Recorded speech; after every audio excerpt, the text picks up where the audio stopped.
Hello friends, नमस्कार सर्वांना. तुमचे स्वागत आहे कीर्ती फूड्स मोमेंट या चॅनलवर.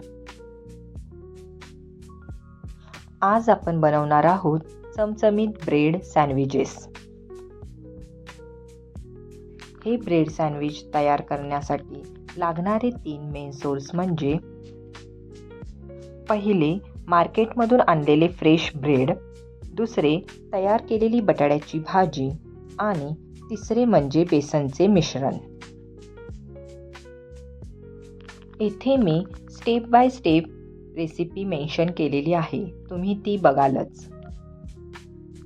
ब्रेड सँडविच बनवताना किती जिन्नस घ्यावे आणि त्याचे प्रमाण किती असावे हे मी डिस्क्रिप्शन बॉक्समध्ये मेन्शन केलेले आहे, तुम्ही ते जाऊन बघालच. अशा प्रकारे ब्रेड सँडविचची रेसिपी मी इथे स्टेप बाय स्टेप मेन्शन केलेली आहे, तुम्ही ती बघा आणि त्याप्रमाणे ब्रेड सँडविचेस बनवा, खा आणि मस्त रहा. तुम्हाला जर रेसिपी आवडली असेल तर लाईक करा, शेअर करा आणि सबस्क्राईब करा. व्हिडिओ बघितल्याबद्दल धन्यवाद. Thank you all. Bye bye.